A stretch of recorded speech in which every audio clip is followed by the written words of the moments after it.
vou frustrar um pouco o Nassif, eu vou começar a falar um pouco da União, para depois falar do Estado, do município. Na verdade, eu acho que nós estamos vivendo um problema decorrente do nosso crescimento e nossa mudança do modelo de crescimento.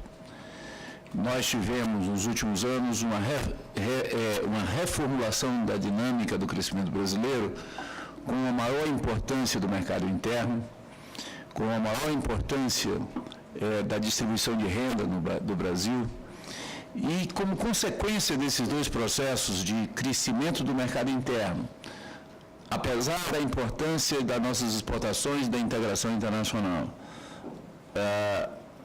e com a distribuição de renda, nós passamos a viver um outro problema, que é uma diferenciação, uma maior integração nos ritmos de crescimento do país, do ponto de vista regional, com regiões distantes crescendo mais do que o centro.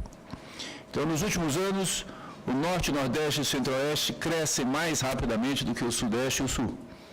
E, consequentemente, revela de forma mais explícita a dificuldade e a fragilidade de nossa infraestrutura.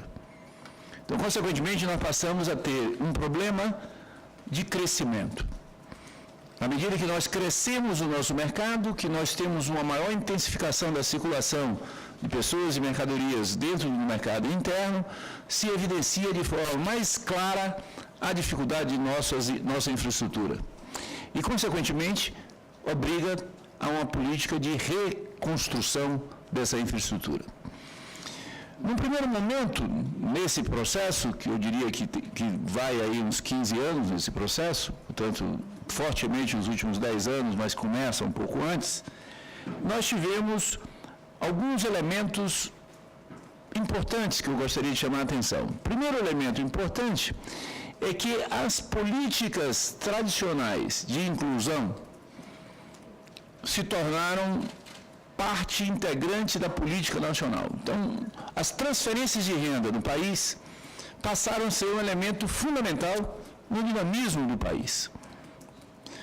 A injeção que o Bolsa Família, que a aposentadoria rural, que o sistema de previdência complementar, que o crédito à agricultura familiar, que o crédito direto ao consumidor trazem, esse conjunto de políticas de transferências de renda, faz com que o dinamismo dessa economia passe a ocorrer com uma certa autonomia em relação ao dinamismo do Estado, do governo federal e dos governos estaduais e municipais, especialmente municipais. Só para dar um exemplo baiano, das 417 municípios da Bahia, 262 municípios, a população desses municípios recebe de Bolsa Família e Previdência Social mais do que as prefeituras recebem de Fundo de Participação Municipal. Em 262 dos 417 municípios do Estado.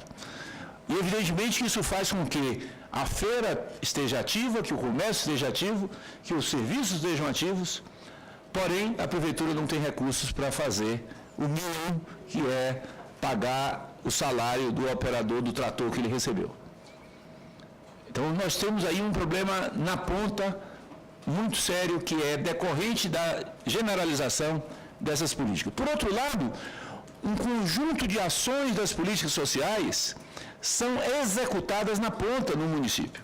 Então, os conselhos de assistência social, as unidades básicas de saúde,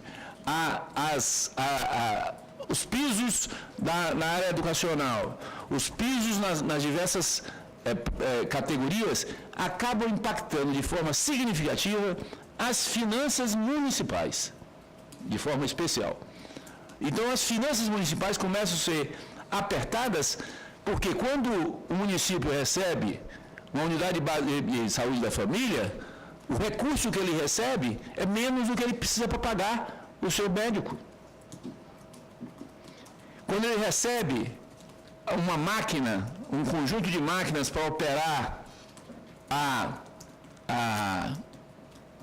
as estradas vicinais, que são fundamentais para a expansão da produção agrícola, ao receber esses recursos, ele não tem o recurso municipal para bancar o combustível e o salário do operador. não tem não somente do ponto de vista do valor, como às vezes ele não tem ele até tem um valor, porém ele não pode usar por causa do limite da lei de responsabilidade fiscal, porque ele está limitado no gasto de pessoal a, no caso municipal, se eu não me engano, 52% da receita líquida municipal. Consequentemente, ele tem um limite, ele não pode aceitar, porque então é um contrassenso, porque eu como município, eu acabo recusando possibilidade de fazer atividades que são definidas corretamente num processo nacional significativo de aumentar a distribuição de renda e aumentar o espaço dos serviços sociais no nosso país. Então, esse é o primeiro ponto que eu queria chamar a atenção, que é um certo problema federativo na ponta das políticas sociais que se tornaram partes importantes da expansão brasileira nos últimos anos. O segundo elemento, que me parece fundamental, que eu concordo com a Maria Caldas, é que nós não temos um problema de recursos financeiros. Nós temos problemas decorrentes de mudanças institucionais ainda não perfeitamente operacionalizadas. Eu vou tentar detalhar um pouco mais isso. Como nós tivemos esse crescimento vindo do mercado interno, vindo da expansão do mercado interno, e como nós tivemos esse processo descentralizado no país, a infraestrutura se tornou um elemento fundamental. E aí nós avançamos nos marcos regulatórios da infraestrutura. E avançamos na transformação radical, em alguns casos, dos marcos regulatórios da infraestrutura. Nós avançamos primeiramente no marco regulatório do setor elétrico, e vocês se lembram da grande discussão da modificação do marco regulatório do sistema elétrico brasileiro. Nós avançamos na transformação do marco regulatório do gás, que também foi um parto doloroso a discussão do marco regulatório do gás, mas nós estamos nesse exato momento, enfrentando a implantação muito recente do marco regulatório novo para as ferrovias, onde nós criamos uma nova estrutura para o funcionamento das ferrovias, na medida em que nós estamos centralizando a aquisição, a compra de capacidade, diferenciando a compra de capacidade de transporte da operação da ferrovia e diferenciando isso da execução da obra ferroviária. Isso cria um conjunto de novos marcos, novas exigências, novos procedimentos que fazem com que os atores privados e públicos tenham um processo institucional de aprendizado mais lento do que se nós tivéssemos um marco mais conhecido. Nós estamos vivendo isso no marco regulatório de portos. Nós redefinimos a estrutura de portos, ampliamos e modificamos a relação entre terminais privados e terminais públicos, criamos a possibilidade de operadores passarem a ser ofertadores de capacidade de serviços portuários e, portanto, estamos numa fase inicial de aprendizado a conviver com um novo marco regulatório na área de portos. Estamos iniciando ainda, depois de 3 anos de paralisação, um novo marco regulatório no setor de mineração. Temos um novo Código Mineral e um novo marco regulatório que envolve discussões sobre o papel da exploração, o papel das empresas júnior, a relação disso com as empresas mais consolidadas, como se dá esse processo de descobertas e de desenvolvimento da produção. Portanto, nós estamos também na infância do marco regulatório, o novo marco regulatório na mineração. Petróleo, nós vamos ter o primeiro leilão no pré-sal, com o leilão de Libra, que é o leilão que vai ocorrer em outubro. Não tivemos sequer o primeiro leilão. Estamos no início da montagem da PPSA, que é a Petróleo Pré-Sal S.A., que é uma empresa 100% estatal, que vai ter um papel que você não tem muito claro o que fazer nesse novo papel. Você tem, portanto, um novo marco regulatório na área de petróleo para o pré-sal brasileiro, sem falar no royalties, sem falar nessa discussão da distribuição do royalties. Estou falando na atividade de infraestrutura. Aeroportos, também nós estamos com novos marcos regulatórios na área de aeroportos, redefinição da forma de organização do Estado na área de aeroportos. E, por fim, eu queria chamar a atenção que a própria agricultura e o agribusiness e a agricultura familiar passam a viver também novas estruturas regulatórias importantes em função do aparecimento de estrangulamentos em áreas que já eram previstas, porém se tornaram mais evidentes com o nosso crescimento de produção, que são as áreas referentes a armazenamento, processamento de produtos agrícolas, comercialização de produtos agrícolas e estradas vicinais. Porque agricultura sem estrada vicinal, você pode ter a troncal muito funcionando, mas se não chegar aos eixos troncais, a agricultura não anda. E estrada vicinal é município. E o município está em crise fiscal profunda. Como trabalhar com essas questões são problemas que me parecem fundamentais para que nós caminhemos para uma superação de nossas dificuldades na execução de nossos enormes desafios. Eu vou falar muito rapidamente de uma outra área que tem muitas inovações, que é a área de financiamento, propriamente dito. Porque a Maria falou, e eu concordo inteiramente com ela, do ponto de vista do orçamento público, nós temos pouca restrição orçamentária e também temos novas estruturas financeiras fora do orçamento público. Nós ampliamos o conceito de PPP, de concessão patrocinada, nós desenvolvemos muitos mercados localizados com recebíveis e com debêntures do setor privado. Nós temos hoje um mercado de capitais muito mais profundo do que tínhamos no passado. Nós temos uma complexidade hoje de estruturas financeiras muito diferenciadas do passado e a relação entre o financiamento de obras públicas e obras privadas hoje tem componentes e fontes de financiamentos de forma bastante diferenciadas que exigem dos atores também uma adaptação do seu comportamento frente a isso. Portanto, dados esses problemas de crescimento, duas questões eu queria chamar a atenção para concluir minha fala e chamar a atenção e talvez aí discordar um pouco da Maria na ênfase que ela deu à questão federativa. Concordo inteiramente com ela que nós temos um problema de projetos.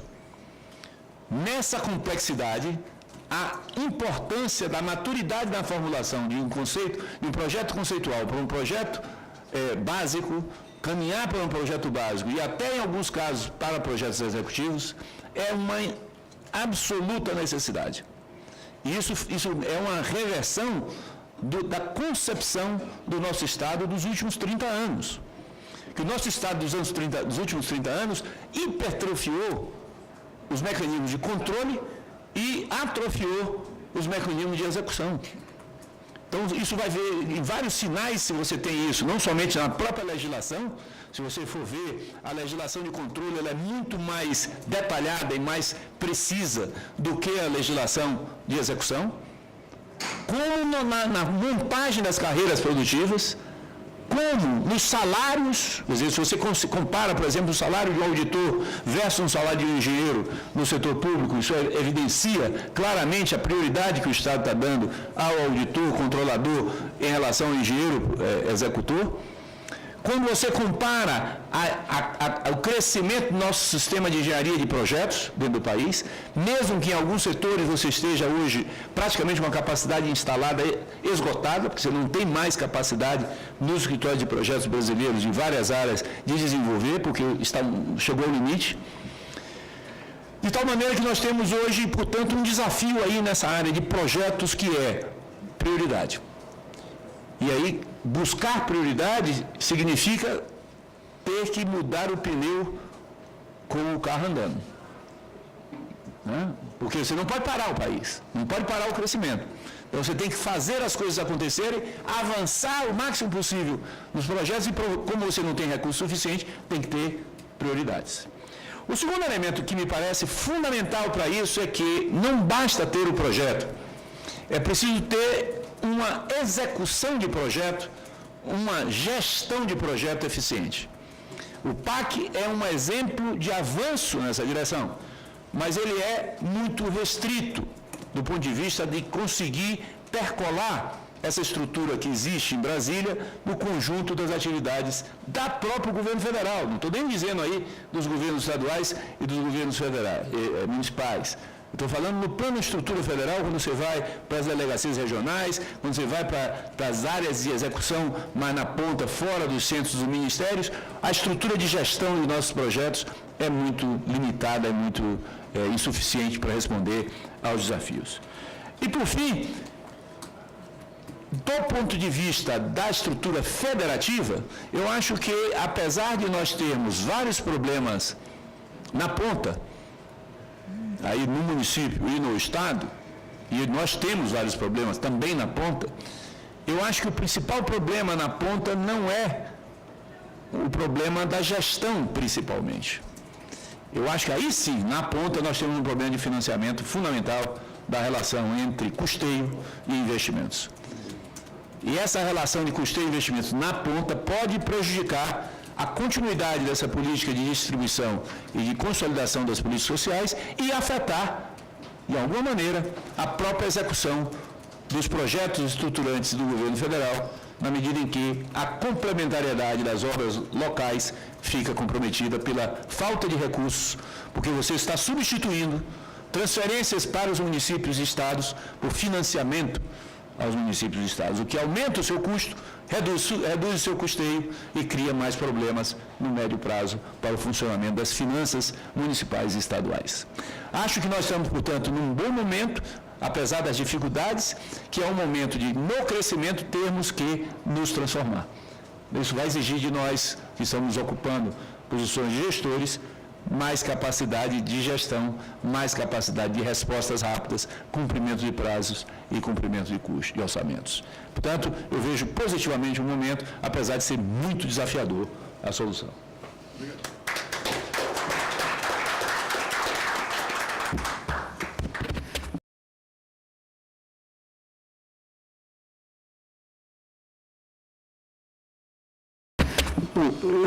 Eu tenho algumas questões iniciais aqui para a Maria.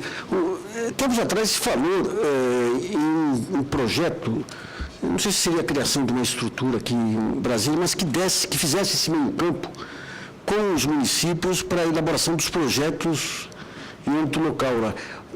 O que se avançou nisso e de que maneira também que os ministérios hoje estão aparelhados eles próprios para produzir projetos? Quais são os ministérios que têm essa estrutura mais completa e aqueles que ainda demandam reforço? Bom, essa questão, na verdade, essa ideia de criar um órgão para fazer projetos, ela não prosperou. Tá? Assim, a gente tem uma avaliação, a princípio, que seria muito complicado para o governo federal, né, conseguir fazer, talvez, grandes projetos, talvez fazer projetos para uma quantidade de município, nessa quantidade de área. É uma ideia que não prosperou. O que prosperou foi o financiamento, mas aí, assim, financiamento a fundo perdido, é uma palavra que não se usa mais, mas que expressa muito bem assim, a disponibilidade de recursos para custear projetos. Então, só na FUNASA, agora não tenho de cabeça os números, mas posso levantar isso para vocês, principalmente na área de infraestrutura urbana, né, vamos falar aí de urbanização de favelas, saneamento, habitação, e principalmente para municípios, especialmente para os municípios menores que 50 mil habitantes, mas também para esses grandes projetos de drenagem urbana, de combate a risco, de prevenção de risco e de saneamento, um volume expressivo de recursos para projeto.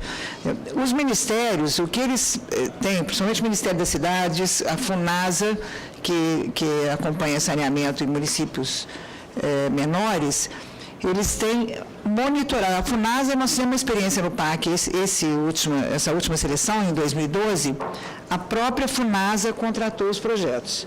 Fizemos uma licitação regional, né, 5 licitações, aí, uma para cada região do país. A FUNASA está contratando, o município apresentou a demanda, eles foram selecionados, as intervenções, a FUNASA fez uma licitação e está contratando. Pode ser uma experiência que seja interessante, que venha resultar aí um novo modelo, né, para esse tipo de intervenção. Porque o que a gente viu é isso, o município, nós fazemos seleção, abre seleção do PAC, a gente não consegue selecionar todo o recurso, por deficiência mesmo, assim, o município traz um papel de pão, uma coisa, e nesse ponto eu tenho que voltar a insistir, que a gente tem que, assim,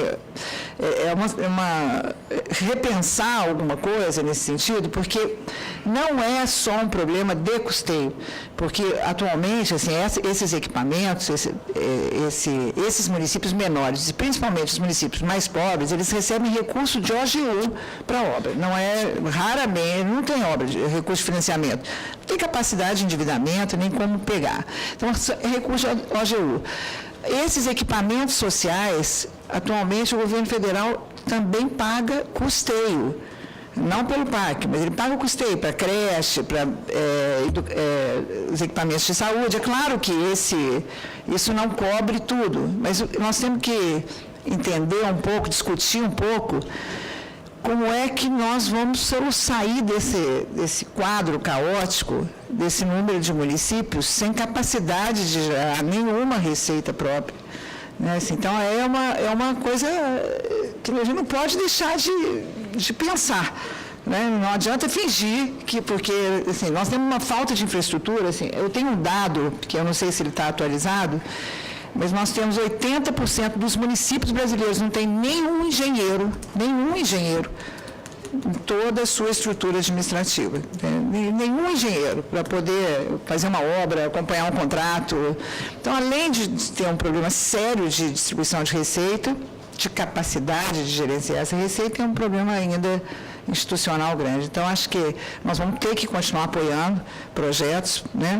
Eu acho que a solução para isso é a gente realmente, como diz você disse agora mesmo, é a gente priorizar a solução.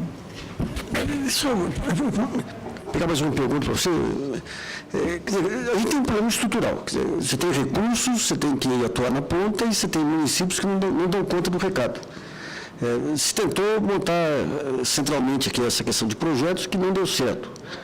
Funciona quando a União joga o dinheiro lá sem ter as limitações aí de lei de responsabilidade fiscal e outras. A partir desse conjunto de evidências aí que compromete os gastos públicos, justamente nas áreas mais pobres aí dos menores municípios, tem alguém dentro do governo, em alguma área, na ENAP, em alguma área, pensando na estruturação de um novo modelo para chegar na ponta do município? Seja com organismos regionais, seja parcerias com estados? Então, a Secretaria de Relações Institucionais da Presidência da República está coordenando um estudo nesse sentido, né, de trabalhar com... Nós não estamos gostando do termo de assistência técnica, é um pouco mais do que isso, mas talvez de fortalecimento da capacidade institucional dos municípios. Então, existe um grupo dentro do governo, coordenado pela Secretaria de Relações Institucionais. Quer falar, Gabriel? Nesse sentido. Não é que a gente vem experimentando essas alternativas. Uma delas é a experiência da FUNASA para contratar projeto. A outra é disponibilizar uma parte de recursos do PAC só para pagar projeto. Então, recentemente, uma coisa dramática, mas nós fizemos uma seleção só para projetos nos 144, só para obra de apoiar intervenções, nos 170 municípios com os maiores números de mortes e desabrigados em função de desastres naturais. Tem estados e municípios que a gente só pôde aportar recurso para projeto, porque assim, não tinha como financiar uma obra, não tem como financiar, não tem nada. Então, esse volume, e a gente tem visto, isso é uma notícia, pelo menos uma notícia otimista, que nas últimas seleções, nós já estamos melhorando muito, não só o desempenho das obras, mas a quantidade de obra que a gente consegue selecionar, cujos projetos já foram financiados pelo PAC em seleções anteriores. Então, eu acho que não é uma questão que vai se transformar do dia para a noite. Nós não vamos sair dessa situação de décadas sem investimento para um país em completa transformação, né, com todas as mudanças de paradigmas, né, que a Gabriela acabou de descrever tão bem, em curto prazo. Acho que a gente está caminhando, estamos avançando. Eu queria chamar a atenção que existem duas outras questões que me parecem interessantes. que envolvem uma nova estruturação da Federação Brasileira. Uma é a expansão do sistema de PPA, de Plano Plurianual de Ação dos municípios, obrigatoriamente os municípios acima de 20 mil habitantes, mas voluntário para os municípios abaixo de 20 mil habitantes, que está se fazendo um esforço de vincular a ação do município aos programas federais e estaduais, de tal maneira que você aumente a possibilidade de ter convergência da ação do município com o Estado e com o município e com a União. O segundo elemento que nós, por exemplo, na Bahia estamos dando muita ênfase, mas que também é uma política federal importante, é o estímulo a consórcios públicos municipais. Então, o programa de resíduos sólidos, toda a legislação para saneamento básico, que você tem hoje obrigatoriamente até o final desse ano, 2013. Provavelmente a lei vai mudar, mas a lei hoje é até o final de 2013 ter um plano de resíduos sólidos para 2014.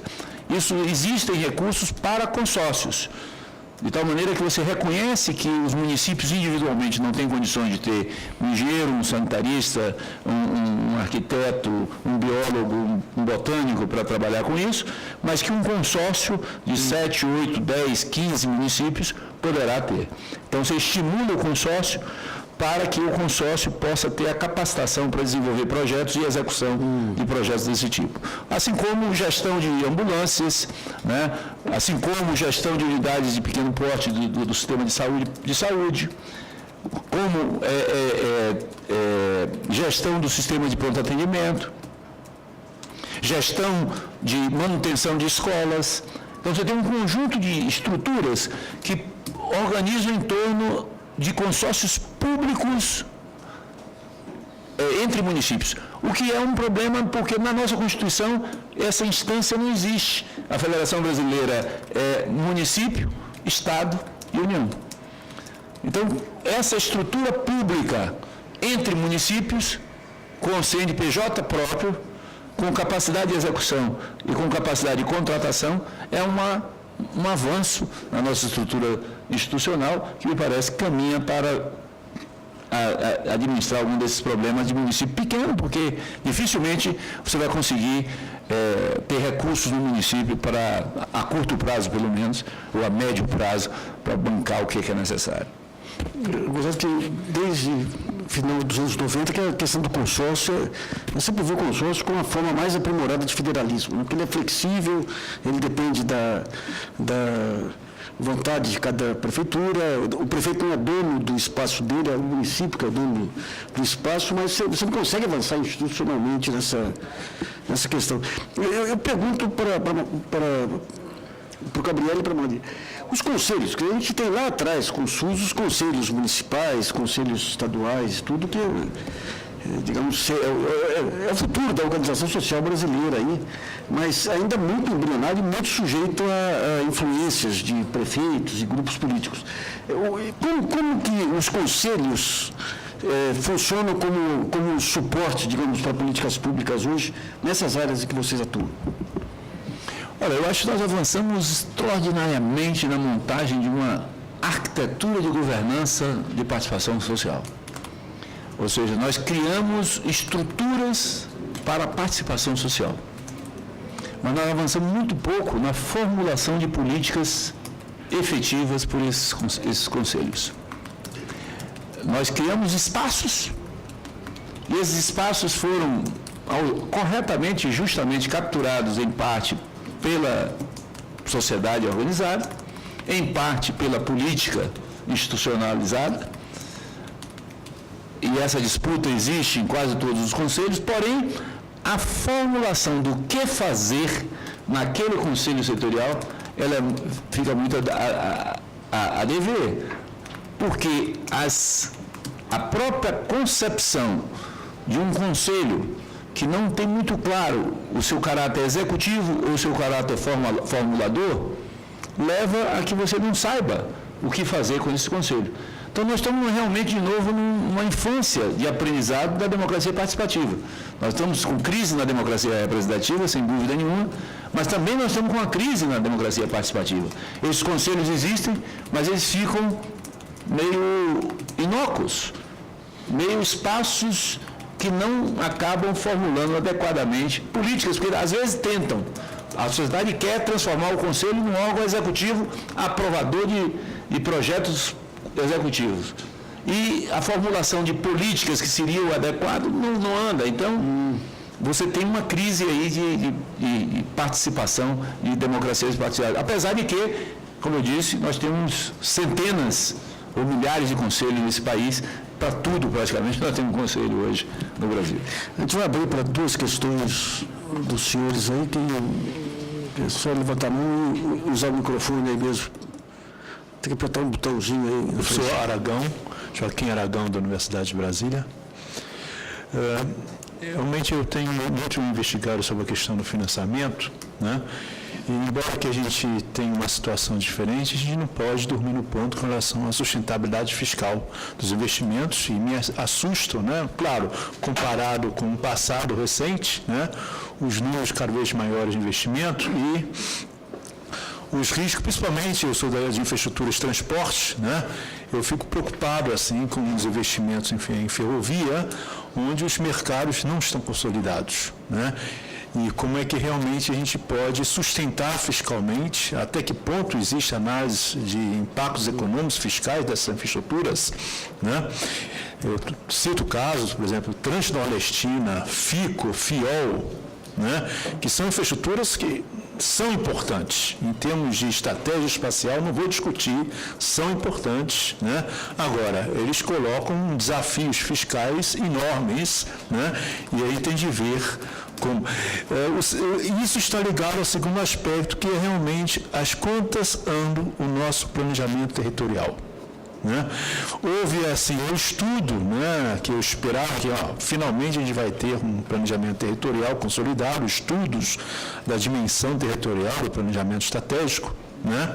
E nunca mais ouvi sobre isso, né? Aquelas ideias de consolidar polos, e aí sim, esses polos dariam, né, sustentação econômica e até fiscal a esses grandes investimentos, nunca mais ouvi falar sobre isso, né? E até que ponto, quer dizer, eu acho que a questão, inclusive, dos municípios não terem projeto está muito relacionado com essa territorialidade não resolvida, né? Não é, quer dizer, esses são os rincões, porque cadê, digamos, regiões programas, né? Que realmente enche de vácuo, quer dizer, consegue realmente eliminar os vácuos de projetos, porque em cima de programas, né, territoriais, eles conseguem realmente suscitar, talvez não impor, mas suscitar, né, ideias, projetos para que esses municípios possam efetivamente crescer. Então, essas questões eu gostaria de colocar aqui. Se vocês lembrarem até folcloricamente, se é mais ou menos da minha idade, provavelmente dos filmes de cowboy, e vai lembrar dos três sendo perseguidos pelos índios, tá certo? A expansão da ferrovia, da estrutura ferroviária americana para o oeste, não foi o mercado que veio antes. A expansão da Transiberiana, a expansão espacial do sistema ferroviário europeu, não veio o mercado antes. Então, esse é um fato, você tem razão, quer dizer, você tem hoje uma necessidade de construir estruturas troncais ferroviárias, e a FIOL é uma estrutura troncal ferroviária fundamental, ao meu ver, em integração com a FICO, para diminuir o custo de transporte e logística da nossa produção agrícola do oeste, para chegar à costa, com custos logísticos menores. Não é justo que você tenha um contêiner de frutas no semiárido baiano, tendo que pagar $5.000 a mais do que o mesmo contêiner saindo do Chile para chegar a Roterdã. São $5.000 a mais que você tem que tirar da produtividade da terra para poder competir. Não é justo isso, do ponto de vista de um país que está com capacidade de produção agrícola. Então, nós precisamos considerar que o investimento na infraestrutura precedendo o mercado é uma necessidade em ferrovias. No caso de portos, nós temos essencialmente um problema de entrada do porto e de chegada ao porto, mais do que um problema marítimo. Nós temos um problema de alimentação do porto.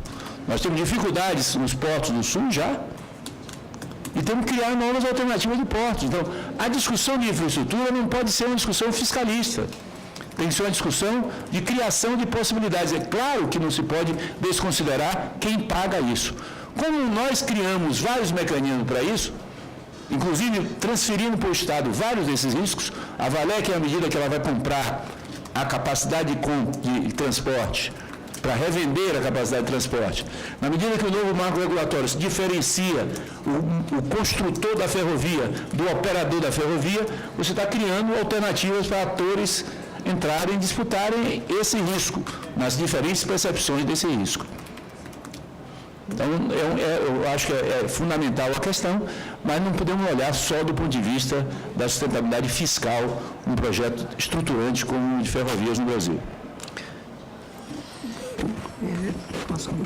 Eu acho, eu só concordo em gênero, número e grau, mas eu acho que eu só quero fazer esse gancho para dizer que, nesse sentido, eu acho que o Estado mesmo tem que ser o indutor de um projeto de desenvolvimento para o país, né? Assim, o PAC, ele tem essa prerrogativa tem como pressuposto integrar as regiões, diminuir as desigualdades, então haverá de ter alguma forma de financiar isso, o Estado traz para si uma parte desse risco, como acabou de falar o Gabriel, e nesse sentido, eu acho que essa sua segunda questão que você trouxe também é super pertinente. Eu acho que o salto de qualidade que a gente precisa ainda dar não é que as políticas setoriais não tenham planejamento. Eu discordaria disso, né? Assim, ninguém desconhece o plano de investimento em energia, qual é o plano de logística, qual é o plano os planos setoriais. Eu acho que o salto de qualidade que é desafiador é assim, a integração de todos esses planos no território brasileiro. Então, eu acho que é uma discussão que precisa avançar, precisa ter a participação da sociedade em todos os seus aspectos, né? Tanto da academia quanto da sociedade no modo geral, mas eu acho que esse é o salto de qualidade que vai levar o país, então, para entender claramente que essa leitura que hoje talvez esteja segmentada, parcialmente segmentada setorialmente. Eu queria só chamar a atenção para a experiência que não foi bem sucedida, por ser a primeira, mas que a partir dos estudos do Eliezer Batista, essa questão da territorialidade ele deixava muito claro lá, né? Então ele identificava um conjunto de regiões aí homogêneas, e nessas regiões se fazia o planejamento integrado de obras públicas necessárias para a região e, ao mesmo tempo, levantava possibilidades para projetos privados que pudessem ser tocados. Isso foi uma concepção fantástica, inclusive para a integração com a América Latina. Quando aquele primeiro programa, não Avança Brasil, não foi... Brasil em Ação, lá, que o Silveira tocou, ele esbarrou, ele veio com uma visão de engenheiro sem ver na ponta a questão estadual. Então ele pegava regiões homogêneas com vários estados lá e tentava se sobrepor aos interesses e às particularidades de cada governador, né?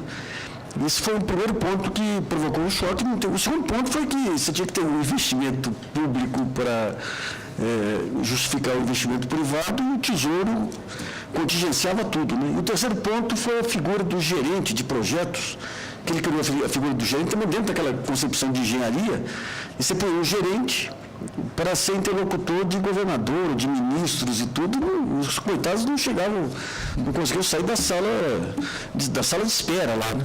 Mas o conceito, a concepção do Eliezer, feitas as críticas e os ajustes, poderia ter sido retomado. O que a gente sente muito o PAC foi importante para colocar o barco para andar e, como diz o Gabriel, consertando a roda do carro, a asa do avião em pleno voo, né? Mas perdeu-se essa visão sistêmica, né? Então você põe Minha Casa Minha Vida, que é fantástico do ponto de vista de financiamento, e a questão urbana vai para o vinagre, né? O encarecimento das terras urbanas, especulação imobiliária. Então, eu tenho a impressão que numa terceira etapa aí, a gente vai ter que retomar esse conceito de visão integrada em todos os setores, né? Recuperando a ideia original do grande Eliezer Batista, que é maior do que o filho. Um dia eu escrevi, elogiando, dizendo que o filho, o mérito era o Eliezer. O Eliezer mandou uma carta para corrigir, não, é o filho mesmo. Mas a obra do Eliezer continua imortal.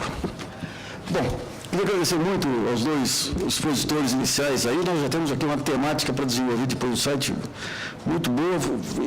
E o ponto importante desse modelo é que se pegou foco mesmo, aqueles temas que vão ser relevantes para se ampliar a discussão aí. Então, muito obrigado, Maria Gabriela.